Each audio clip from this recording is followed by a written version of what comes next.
18. novembrī Latvijas valstī 107 gadi un 107 izcils Latvijas personības, 107 izcili cilvēki.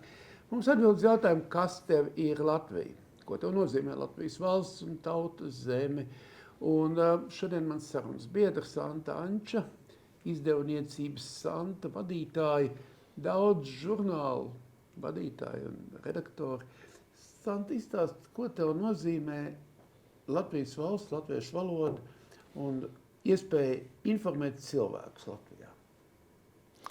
Nu, pirmkārt, mana izdevniecība ir vienaudze ar atjaunoto Latvijas valsti. Līdz ar to, ja nebūtu atjaunot Latvijas valsts, droši vien, ka nebūtu mana izdevniecība. Un droši vien es pati būtu vienkārši žurnālisti, man nebūtu tāda iespēja piepildīt savu sapni, radīt pirmo žurnālu Santa un tagad izveidot lielāko nacionālo žurnālu izdevniecību Latvijā un arī Baltijā. Līdz ar to es esmu pateicīga ļoti Latvijas valstī par doto iespēju. Es domāju, ja es būtu piedzimusi citā valstī, diez vai es būtu uztaisījusi šai valstī lielāko nacionālo izdevniecību. Un es esmu pateicīga arī Latvijas valstī par to, ka viņi man dod spēku, jo man liekas, ka nevienā citā zemē, kaut gan tas tagad ir ļoti moderni doties meklēt laimi citās zemēs, bet man liekas, ka nevienā citā zemē tu nevari justies kā sava liktenes kungs, kā tikai savā zemē, jo jebkurā citā zemē tu esi tomēr kalps. Un man šī sava identitāte un tas spēks man ir ļoti svarīgs. Un es domāju, ka nepavēlt arī latviešu jaunie puiši kādreiz nolika savas galvas par savu zemi. Man ir arī tā kā atbildība pret tiem cilvēkiem, kas ir izcīnījuši Latvijas valsti. Un ja es godprātīgi varu turpināt darbu, tad man liekas, ka tas ir pats labākais. Es arī savā dzīvē esmu saņēmusi 3 zvaigžņu ordeni, un tur bija rakstīts, ka par žurnālu izdevniecības izveidošanu.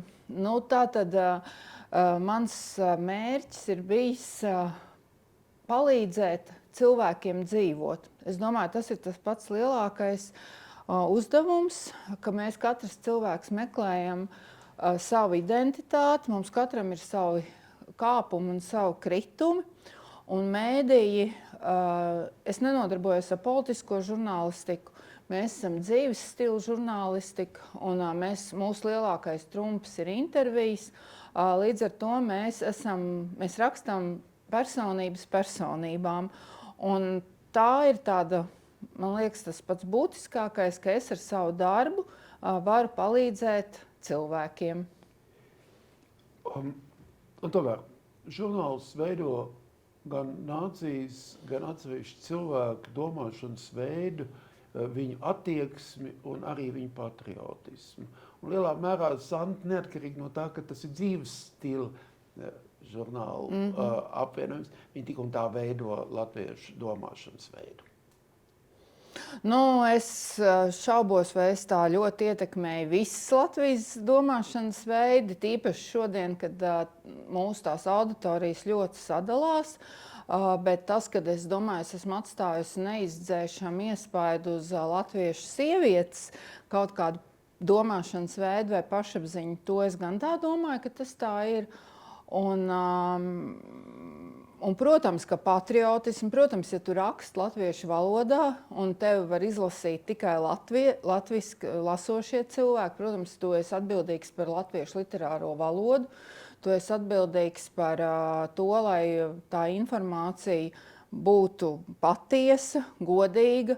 Nu, protams, ka mēs veidojam sabiedrības noskaņojumu un mēs veidojam arī, bet vairāk es tomēr uzskatu, ka mēs veidojam katru cilvēku pašapziņu un identitāti.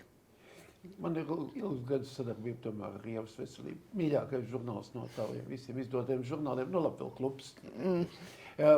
Tomēr tavs rūpes par Latvijas iedzīvotāju sabiedrības veselību, viņš ir ne tikai Ievas veselībā, bet arī visos pārējos žurnālos.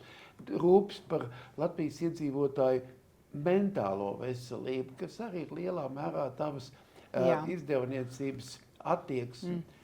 Izstāst šo aspektu. Nē, mūsu tie žurnāli jau sadalās vairākās grupās. Tie ir vispārējie žurnāli, kas ir jebkuram cilvēkam, un tad ir tie nišas žurnāli. Tie ir veselība, tie ir dārs, tas ir interjeru žurnāls un žurnāls vecākiem. Tie ir katrai nišai ir savu žurnālu, un mēs tiešām esam līderi. Katrs te savā drukātajā nišā, un šobrīd mēs arī digitāli attīstamies. Mēs nosakam to kaut kādu dzīves stilu un mentālo veselību. Noteikti, mentālo veselību noteikti.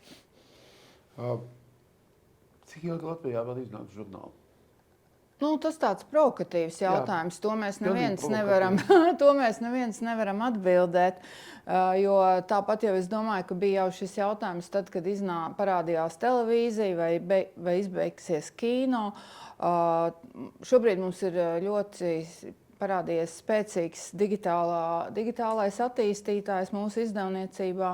Un, mēs ceram, ka mēs vienkārši to pašu kvalitatīvo saturu cilvēkiem aizvedīsim pa citiem kanāliem. Bet tas saturs jau vienalga būs karalis. Un tad ir vienalga, tas cilvēks varēs izvēlēties, vai viņš to gribēs lasīt drukātā veidā, vai viņš to gribēs lasīt digitālā veidā. Līdz ar to es domāju, ka būs žurnāli, kuri paliks, un būs droši vien žurnāli, kuri arī pazudīs. Pēdējais tavs vēlējums savai dzimtenei?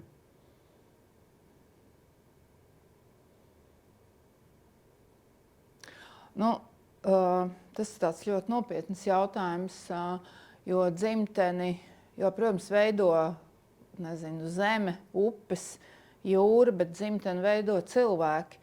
Līdz ar to es domāju, ka tas pats būtiskākais ir, ko es vēlu cilvēkiem. Un cilvēkiem, latviešiem, es domāju, ka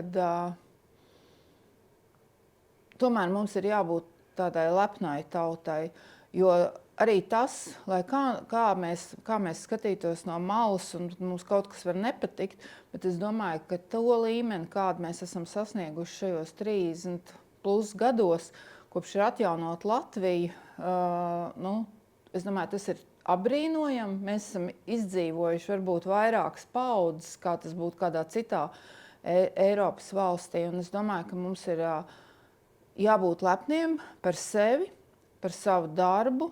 Un es domāju, ka tie vārdi katram būtu jāatcerās. Ir gods kalpot Latvijai, jo citas zemes, kurai kalpot, mums nav. Paldies,